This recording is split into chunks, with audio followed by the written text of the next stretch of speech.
Over the years, it became clear that DES and triple DES are simply not designed for modern hardware and are too slow.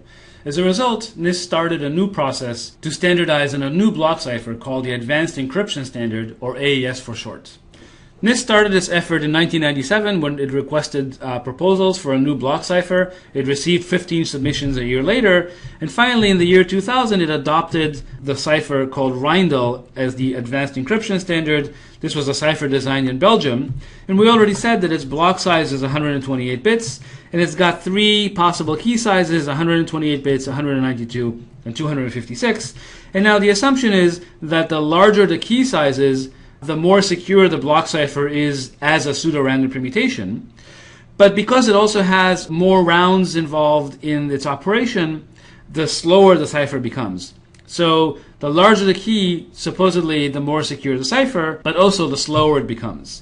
So for example, AES 128 is the fastest of these ciphers, and AES 256 is the slowest.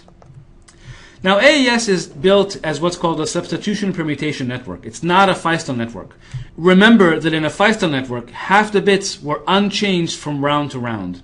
In a substitution permutation network, all the bits are changed in every round, and the network works as follows. So here we have the first round of the substitution permutation network, where the first thing we do is we XOR the current state with a round key, in this case the first round key. Then we go through a substitution layer where blocks of state are replaced with other blocks based on what the substitution table says.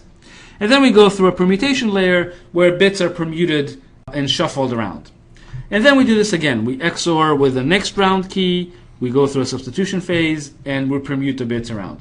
And so on and so on and so forth until we reach the final round where we XOR with the very last round key, and then out comes the output.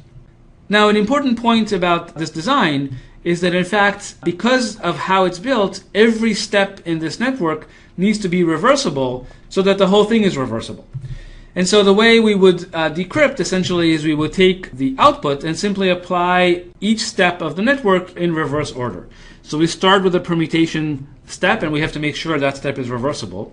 Then we look at the substitution layer, and we have to make sure this step is reversible. And this is very different from DES. In DES, if you remember, the substitution tables were not reversible at all. In fact, they mapped 6 bits to 4 bits, whereas here, everything has to be reversible, otherwise it would be impossible to decrypt. And of course, the XOR with the round key is reversible as well. Okay, so inversion of a substitution permutation network is simply done by applying all the steps in the reverse order.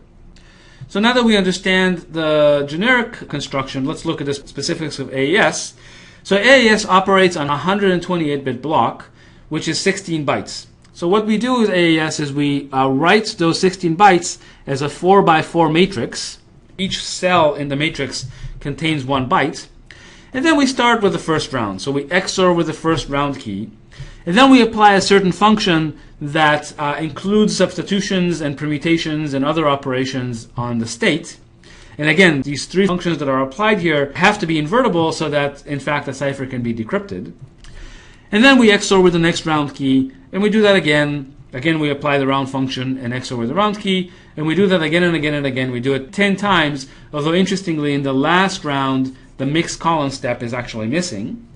And then finally, we XOR with the last round key, and out comes the output. Again, at every phase here, we always keep this 4x4 array, and so the output is also 4x4, which is 16 bytes, which is 128 bits. Now, the round keys themselves, of course, come from a 16-byte AES key using key expansion. So the key expansion maps us from a 16 bytes AES key into 11 keys, each one being 16 bytes. So these keys themselves are also a 4x4 array that's XORed into the current state. Okay, so that's the schematic of how AES works, and the only thing that's left to do is specify these 3 functions: byte sub, shift row, and mixed column. And those are fairly easy to explain, so I'm just going to give you the high-level description of what they are, and those interested in the details can look it up online. So the way byte substitution works is literally it's one S box containing 256 bytes, and essentially what it does is it applies the S box to every byte in the current state. So let me explain what I mean by that. So the current state is going to be this 4x4 table. So here we have the 4x4 table. And to each element in this table, we apply the S box. So let's call it the A table. And then what we do is essentially for all 4x4 entries, essentially the next step, Aij, becomes the current step evaluated at the lookup table. So we use the current cell as an entry, as an index into the lookup table, and then the value of the lookup table is what's output. Okay, so that's the first step. The next step that happens is a shift row step, which is basically just a permutation. So essentially, we kind of do a cyclic shift on each one of the rows. So you can see the second row is cyclically shifted by 1 position, the third row is cyclically shifted by 2 positions, and the third row is cyclically shifted by 3 positions. And the last thing we do is mix columns, where literally we apply a linear transformation to each one of these columns. So there's a certain matrix that multiplies each one of these columns, and it becomes the next column. So this linear transformation is applied independently to each one of the columns. Now I should point out that so far shift rows and mixed columns are very easy to implement in code, and I should say that the byte substitution itself is also easily computable, so that you can actually write code that takes less than 256 bytes to write, and you can kind of shrink the description of AES by literally storing code that computes the table rather than hardwiring the table into your implementation. And in fact, this is kind of a generic fact about AES, that if you kind of allow no pre-computation at all, including computing the S box on the fly, then in fact you get a fairly small implementation of AES, so it could fit on very constrained environments where there isn't enough room to hold complicated code. But of course, this would be the slowest implementation because everything is computed now on the fly, and as a result, the implementation obviously is going to be slower than if things were pre-computed. And then there's this trade-off. For example, if you have a lot of space and you can support large code, you can actually pre-compute quite a bit of the 3 steps that I just mentioned. In fact, there are multiple options of pre-computations. You can build a table that's only 4 kilobyte big, or you can build a table that's even longer, maybe 24 kilobytes. So basically, you'll have these big tables in your implementation, but then your actual performance is going to be really good because all you're doing is just table lookups and XORs. You're not doing any other complicated arithmetic. And as a result, if you can do a lot of pre-computation, these 3 steps here, byte sub, shift rows, and mixed columns, can be converted just into a small number of table lookups and some XORs. All you can do is just compute the S box, so now your implementation would just have 256 bytes hard-coded. The rest would just be code that's actually computing these 3 functions. The performance would be slower than in the previous step, but the code footprint would also be smaller. So, and overall, there's this nice trade-off between code size and performance. So on high-end machines, on high-end servers, where you can afford to have a lot of code, you can pre-compute and store these big tables and get the best performance. Whereas on low-end machines like 8-bit smart cards, or think of like an 8-bit wristwatch, you would actually have a relatively small implementation of AES, but as a result, of course, it won't be so fast. So here's an example that's a little unusual. Suppose you wanted to implement AES in JavaScript, so you can send an AES library to the browser and have the browser actually do AES by itself. So in this case, what you'd like to do is you'd like to both shrink the code size so that on the network there's minimum traffic to send the library over to the browser, but at the same time you'd like the browser performance to be as fast as possible.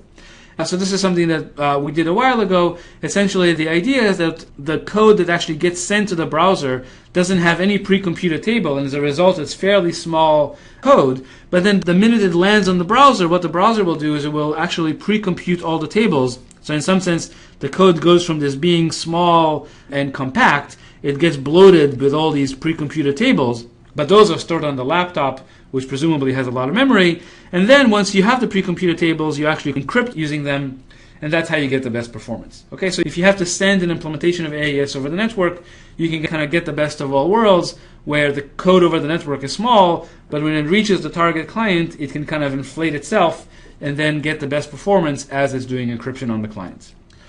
Now, AES is such a popular block cipher. Now, essentially, when you build crypto into products, essentially you're supposed to be using AES. And as a result, Intel actually put AES support into the processor itself. So since Westmere, there are special instructions in the Intel processor to help accelerate AES. And so I listed these instructions here. They come in two pairs, AES enc and AES enc last, and then there's AES keygen assist. So let me explain what they do. So AES enc essentially implements one round of AES, namely apply the three functions in the XOR with the round key. And AES enc last basically implements the last round of AES. Remember, the last round didn't have the mixed columns phase. It only had the subs bytes and shift rows. And so that's what AES enc last does. And the way you call these instructions is using 128-bit registers, which correspond to the state of AES.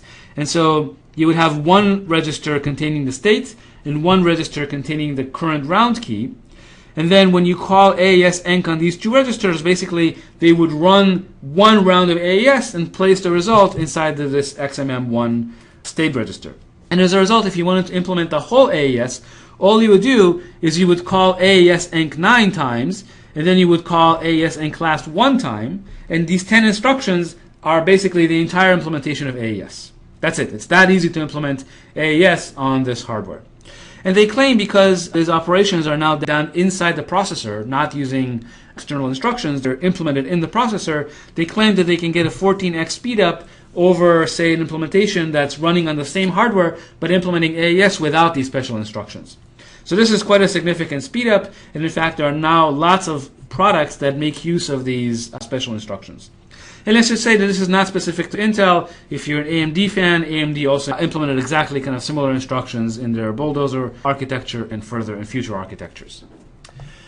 Okay, so let's talk about the security of AES. I want to mention just two attacks here. Obviously, AES has been studied quite a bit, but the only two attacks on the full AES are the following two. So first of all, if you wanted to do key recovery, the best attack basically is only 4 times faster than exhaustive search, which means that instead of a 128-bit key, really you should be thinking of AES as a 126-bit key, because exhaustive search really is kind of 4 times faster than it should.